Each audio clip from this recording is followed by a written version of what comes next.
Bonjour tout le monde, j'espère que vous allez bien.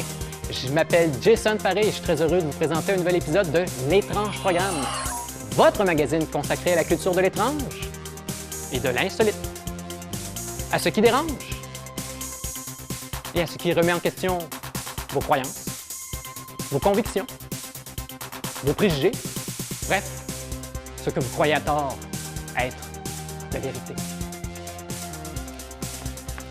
Au programme cette semaine, nous recevons la chorégraphe Audrey Juteau. En chronique, Sébastien Bourget nous parle du jeu vidéo Anti-Chamber. Simon Lacroix donne ses impressions sur le deuxième tome de la BD Hiver nucléaire. Finalement, Alexia Soton nous présente un reportage sur la marche des zombies de Montréal.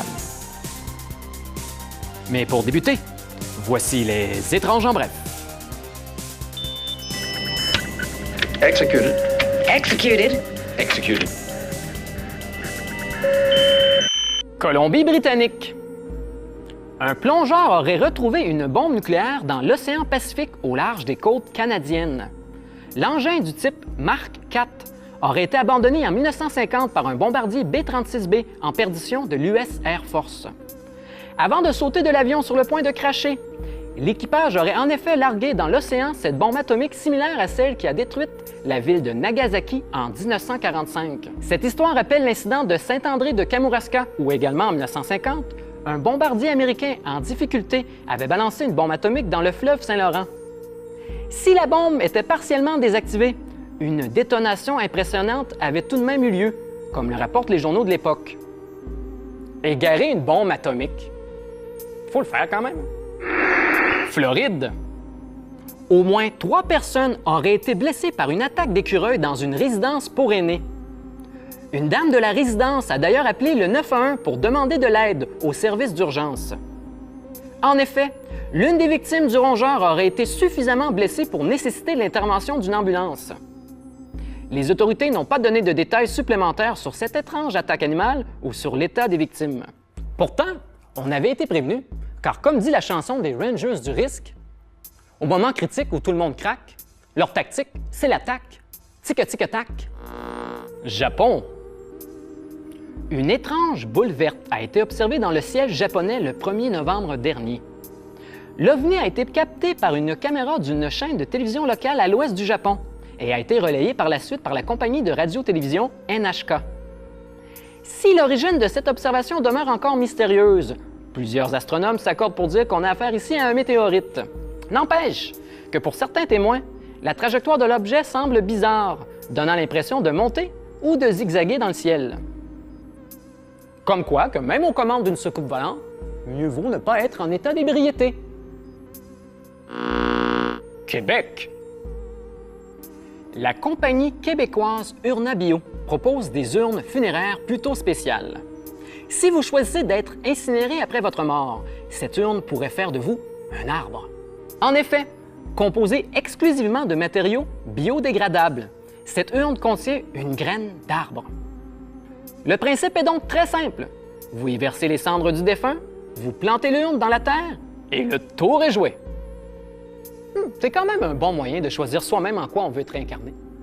On ne sait pas là, quand Bouddha, Shiva et toute sa gang ont botché leur job. Attention par contre, là, plantez pas votre urne sur le territoire d'une compagnie forestière.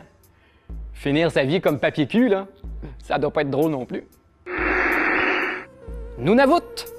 Depuis cet été, des sons mystérieux seraient entendus par des chasseurs et des plaisanciers dans la région du détroit de Fury et Auckland, dans le nord du Canada.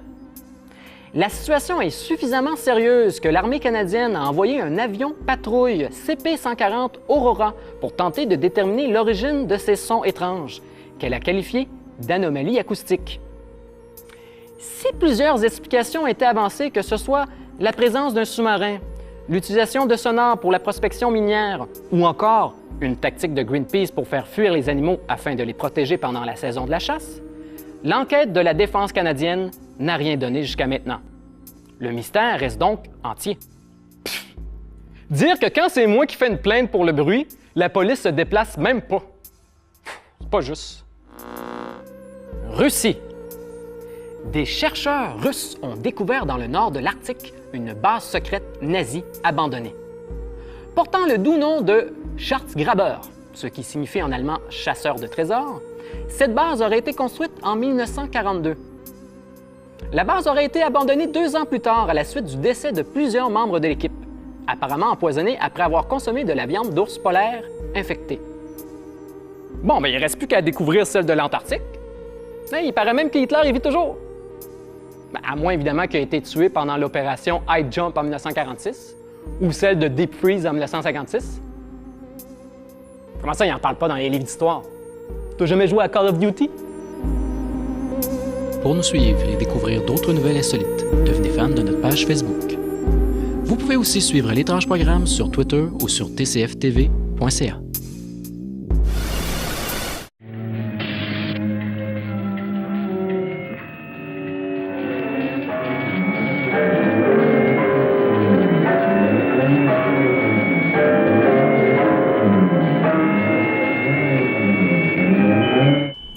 Pour la première chronique de ce soir, nous recevons Sébastien. Alors, salut! Salut Jason, comment vas-tu? Ça va bien, toi? Ça va très très bien. Alors, de quel jeu viens-tu nous parler ce soir? Absolument, je me suis dit qu'après 2 fois, je pouvais peut-être prendre un petit break des films, en fait plutôt des jeux survival horror, de monstres, etc. Ben Alors, oui. on va se concentrer un peu sur une des catégories que j'aime bien, c'est-à-dire les jeux de puzzle. Alors, je vais vous parler de Antichamber ou Antichambre, si on veut le franciser. Alors, c'est un titre paru sur PC en 2013. Bon, ça date un petit peu, mais le jeu est formidable. Développé par une seule personne du nom de Alexander Bruce. Grosso modo, c'est un jeu de résolution de casse-tête à la première personne. Mais ce jeu-là a littéralement bouleversé les conventions de ce type de jeu-là. Alors, on peut y aller avec un peu l'histoire. Ben, l'histoire, c'est bien simple, il n'y en a pas.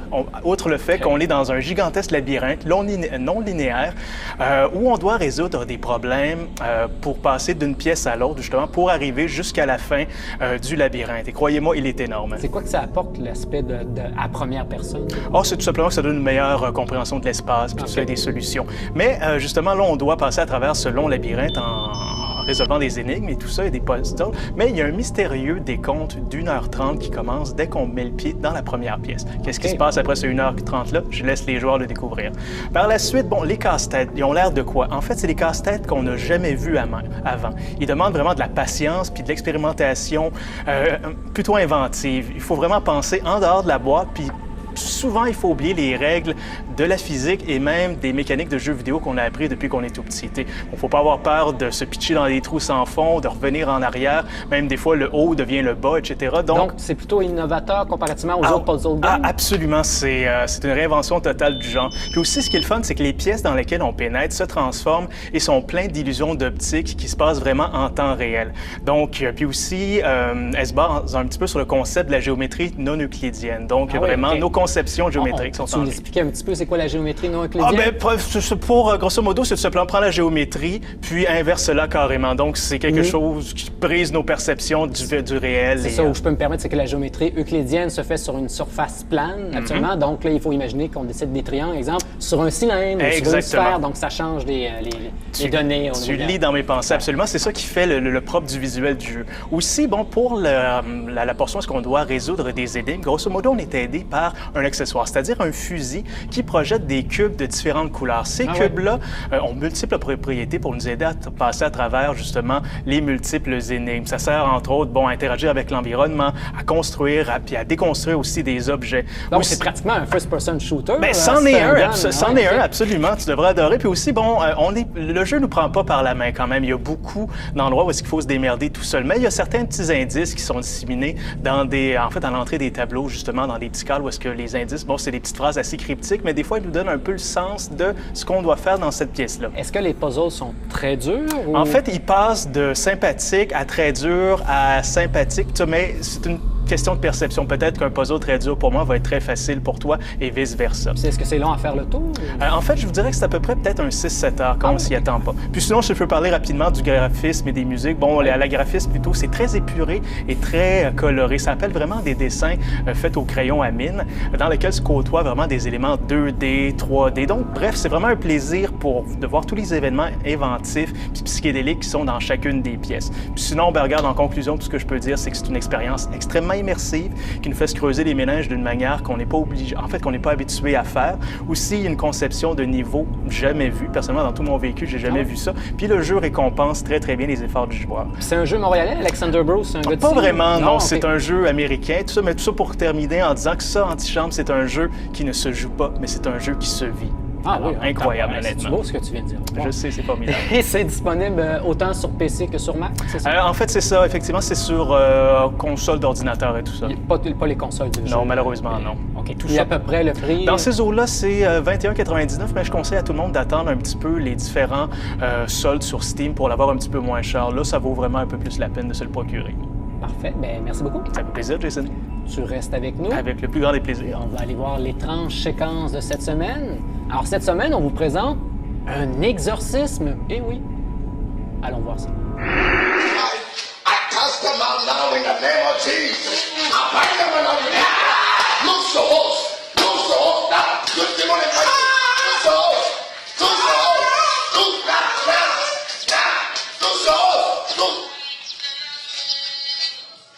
Yeah, I don't want it. I'm fine. I'm under anointing. I'm just under.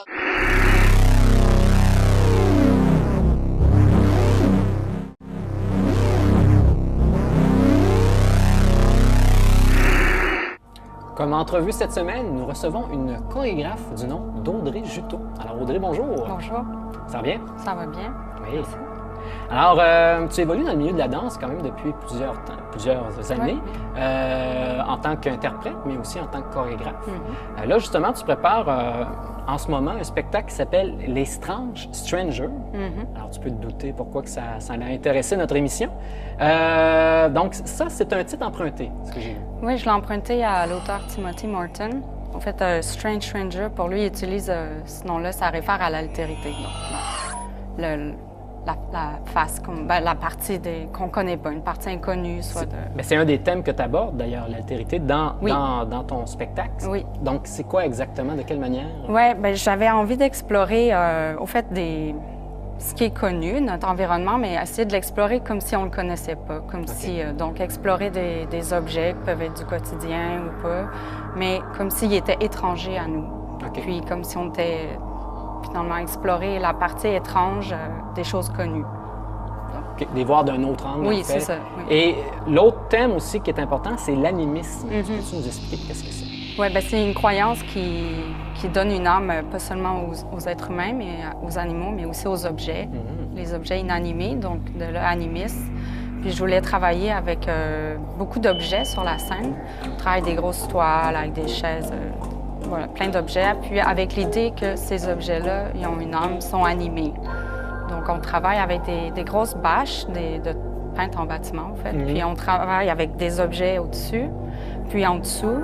Puis nous, on danse en dessous, donc ça l'anime, les objets au-dessus. Puis aussi, les bâches, ils deviennent des comme objets là, aussi qui s'animent. Puis...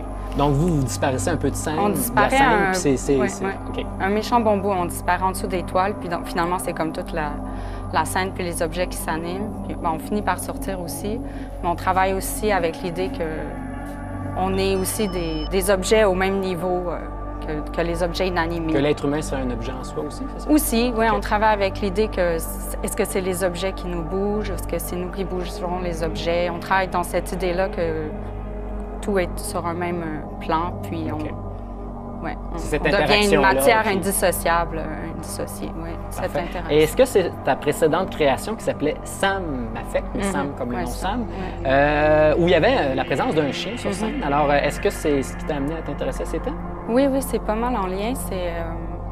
C'est sûr, avec Sam, c'était aussi travailler avec l'idée d'une présence animale imprévisible sur scène. Donc, il demandait à être dans un état réceptif, parce que c'était pas une chorégraphie planifiée d'avance. On lui a pas appris. Il y a une part d'improvisation, il faut que tu réagisses à ses réactions, comment elle a réagi avec le public. Donc, il y avait comment improviser avec elle. Donc, il y avait cette idée-là de aussi enlever un certain état de prévision, de ne pas être dans la prévision de la pièce, mais d'être en constante adaptation. Puis avec l'idée qu'elle, en tant qu'animal, elle a autant de... on la traitait comme une performeuse à part entière, avec la même capacité de toucher le public ou Donc là, je vais un petit peu plus loin avec les objets. là. C'est un peu plus rigolo là, de dire que les objets ont le même pouvoir que nous. C'est un Intéressant. peu- Ben justement, pour aller là-dessus, pour ton prochain Strange Rangers qui s'en vient, tu t'inspires beaucoup du concept de l'auto-hypnose, c'est ça, dans le fond? Oui. Donc, ultimement, c'est quoi ce concept-là? Puis, comment ça influence ton travail? Oui, ben on s'en est servi comme un outil. En fait, l'idée, c'était on a invité une hypnotiseuse à venir un peu avec nous. Dans le fond, c'était pour, entre autres, explorer l'idée de l'animisme. Donc, comment ça fonctionne avec l'auto-hypnose ou l'hypnose, c'est... Finalement, il y a comme un texte qui t'amène à te détendre pour essayer d'être dans un état de conscience un peu modifié. Puis ensuite, on travaille avec des petits textes hypnotiques qu'on écrit, nous, d'avance, des suggestions. Tu sais, que là... Donc, on a travaillé avec différents textes, dont un qui nous suggère que les objets s'animent, qu'on sent la vibration du plancher, du plafond, l'étoile. Donc, on essayait comme un peu de se convaincre, de croire finalement à cette idée un peu qui est... Que les objets ont leur propre âme. en fait, Oui. c'est ça. Est-ce que tu connais des gens qui partagent cette croyance-là? Est-ce que tu t'es inspiré d'un voyage, quelque chose, d'avoir fréquenté un... non, pas particulièrement. Je sais que c'est présent dans plein de... dans le... Plein de cultures, en Plein de fait. cultures, Même ouais. ici, je pense, les Premières Nations. Oui, il y a aussi. certains que- c'est ça. Oui. Puis, c'est quoi ton objectif avec cette production-là? Puis, de quelle manière ça s'inscrit, outre le précédent spectacle, ça m'affecte, de quelle manière ça s'inscrit dans ta démarche artistique?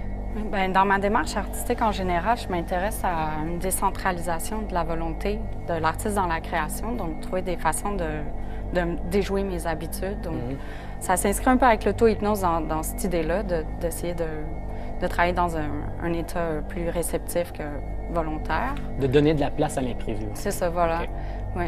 Puis l'objectif avec cette production-là, bien, tu vas faire des spectacles au Québec, mais est-ce que tu cherches à le présenter ailleurs? Parce que tu as reçu du financement gouvernemental, mais il a fallu que tu fasses du socio-financement aussi. Oui, bien, au fait, là, on a fait un socio-financement. Puis là, après, j'ai su aussi que j'ai reçu une subvention du CAD. Ah, OK. C'est nouveau. Quand tu as là. commencé ton Ouais, socio-financement, je tu savais savais pas si tu avais l'argent ouais. gouvernemental. Mais dans ma demande de bourse, j'avais quand même inclus dans mon budget le socio-financement. Donc, C'est la première fois que tu faisais ça, du socio-financement? la première fois, oui. Peux-tu nous parler de ton équipe? Oui, donc je travaille avec Nathan Yaffi, qui est un danseur, aussi chorégraphe. Au fait, à Tangente, moi puis lui, on partage la soirée. Il va aussi présenter sa pièce. Il danse dans la mienne, je danse dans la sienne. La Tangente, c'est l'endroit où vous allez présenter. Oui, en mars. OK. En mars 2017. Donc, c'est ton partenaire, vous êtes deux, en fait. Oui, on est deux. Puis c'est la deuxième création. Je travaille avec lui. On travaille souvent ensemble. Parfait. Puis sinon, au niveau artistique, il y a ce Aussi un compositeur, Michel F. Côté, qui Parfait. fait la conception sonore. Puis, Est-ce qu'il y a des choses qu'on connaît de lui qui a fait, Michel?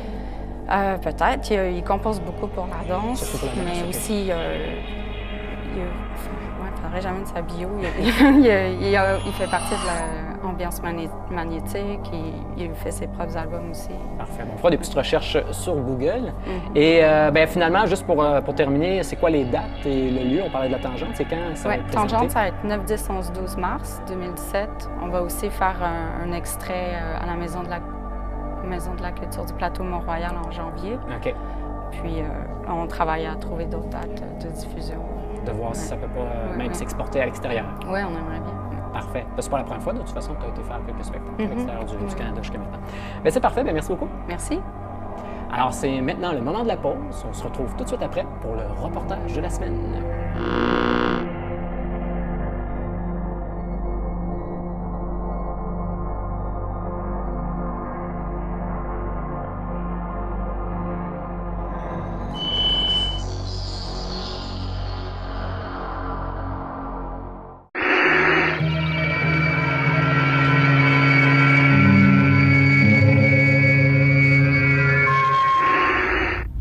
C'est maintenant le moment de vous présenter notre reportage de la semaine. Alors, nous avons Alexia avec nous. Salut. Salut. De quoi viens-tu nous parler cette semaine? Je viens vous parler de la marche des zombies qui a eu lieu au centre-ville de Montréal pendant la fin de semaine de l'Halloween. Et donc les gens ont pu se déguiser et arpenter les rues comme s'ils étaient de véritables zombies. C'était assez impressionnant. C'était une journée plutôt pluvieuse. Oui, vraiment, on n'a pas eu de chance de ce côté-là. Mais ça allait bien avec l'ambiance lugubre de l'événement. Tradition avec la marche des zombies, toujours un peu de pluie. Ouais. 6e édition, c'est ça? Oui, exactement. Parfait. Allons voir ça. Pour la 6e année consécutive, Montréal est envahi par la marche des zombies. Suivez-nous, c'est parti.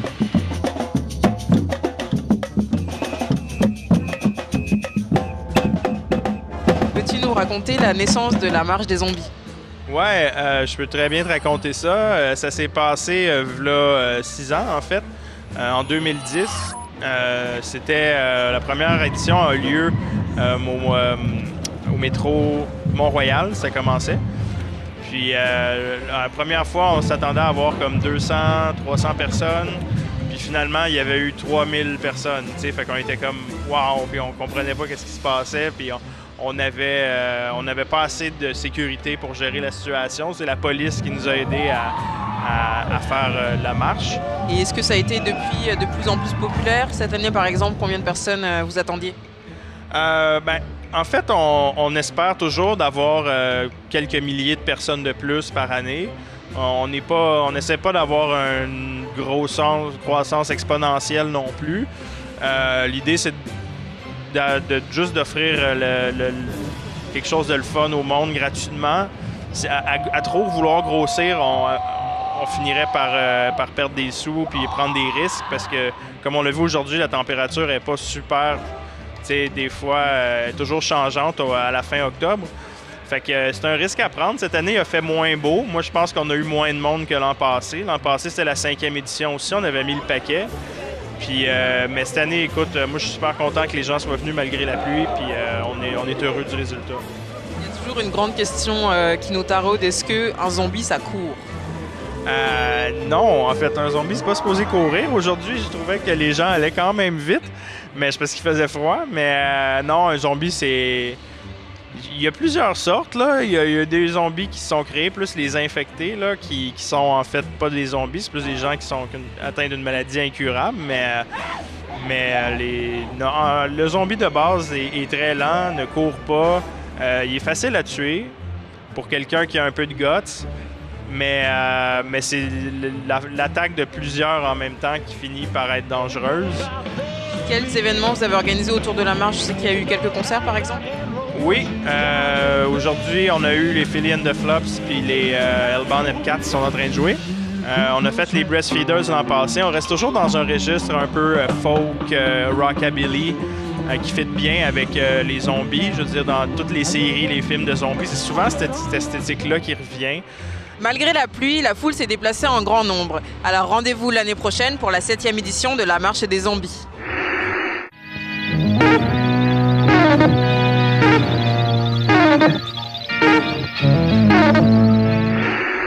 Nous recevons maintenant Simon Lacroix pour une chronique consacrée à la bande dessinée. Alors Simon, bonjour. Salut, ça va? Ben oui, toi? Ouais.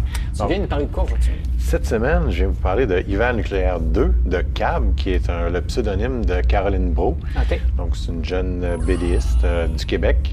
Hiver nucléaire 2, ça se passe dans un Québec post-apocalyptique. Après une bombe nucléaire qui est tombée à quelque part au Québec, eh bien, l'hiver est rendu continu, donc OK. Elle n'arrête pas. Et on pensait s'en sortir avec le réchauffement de la planète, mais ouais, non. Non, après une guerre, ça a l'air qu'après une bombe nucléaire, le Québec, il devient enneigé tout le temps. Donc c'est ça, c'est l'histoire de Flavie, c'est le personnage principal, courrier en motoneige, parce qu'en vélo, ça n'existe plus vraiment dans cette époque-là. Donc c'est ça, elle fait des livraisons un peu partout dans la ville de Montréal, donc on découvre Montréal dans un temps post-apocalyptique. Elle va même se rendre sur le Mont-Royal. En fait, l'histoire, c'est qu'il y a une pénurie de médicaments, on ne sait pas pourquoi. Éventuellement, Ce qui on va n'est pas le découvrir. surprenant dans une situation post-apocalyptique. Oui, mais on va découvrir par contre pourquoi. C'est pas à OK. cause que c'est après une guerre nucléaire.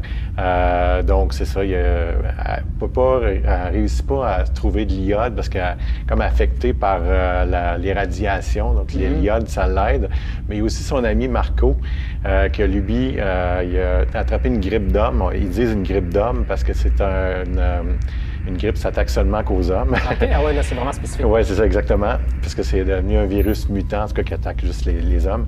Puis, lui, il veut pas se rendre à l'urgence parce que dans le Québec post-apocalyptique, eh bien, tu veux pas te rendre à l'urgence parce que si tu te rends là, tu vas te déménager à l'urgence. C'est encore pire que maintenant. Oui, parce que c'est drôle parce que même là, on n'a pas envie d'aller à l'urgence. Même après l'apocalypse, mais OK, non, j'imagine que c'est encore pire. Ouais. Puis là, c'est ça, il faut qu'il trouve son médicament, que lui, il fait comme un genre de mélange que son grand-père y a appris, qu'il y a juste ça qui va faire en sorte qu'il va pouvoir survivre à sa grippe. Puis éventuellement, la sœur de Flavie vient la visiter. On ne sait pas trop pourquoi. Ça a peut-être un lien avec la pénurie de médicaments. On ne sait pas. Je vais laisser le spectateur le punch. C'est sûr. C'est à quel genre de public ça s'adresse? Je dirais que c'est pour tous, mais plus un jeune adulte ou ado. OK. Hey, on dit hiver nucléaire 2, il y a eu un hiver nucléaire 1, genre, quelque chose de genre. Selon toi, est-ce que le 2, en fait, la suite est meilleure que l'original, ou est-ce que ça reprend des personnages d'original, ou c'est une histoire complètement différente? Ou... C'est la continuation, si on peut dire, avec les mêmes personnages. Marco, il était là dans le premier, Flavie aussi. Mais si tu n'as pas lu le premier, tu peux quand même t'en sortir avec le 2. Oui. C'est un peu comme un Tintin, même si tu n'as pas tout lu, c'est pas bien grave. Là, okay. Parce qu'il y a autre chose que Cab a fait qu'on peut connaître? Ou qui... À part Hiver nucléaire, c'est pas mal ces deux BD là, que peut-être qu'il y en a participé au recueil de Front Froid de plusieurs auteurs de BD. Et ça, Front Froid, c'est l'édition, on parle exactement. Front Froid, dans le fond, il y a leur... ils publient des BD d'auteurs, mais aussi ils publient des recueils de fiction de genre en bande dessinée. Souvent, ces BD-là de Front Froid, ça se peut-tu qu'ils sont publiés sur Internet avant d'être publiés en papier? Oui, ça se pourrait. Il y en a quelques-unes. Dans ce cas-ci, je ne crois pas. OK. Mais au pire, allez sur... tapez Hiver nucléaire 2, vous allez trouver son blog. Donc, si c'est à quelque part, c'est sur le blog de Cab. Parfait. Puis est-ce que tu sais s'il y a un troisième tome de prévu?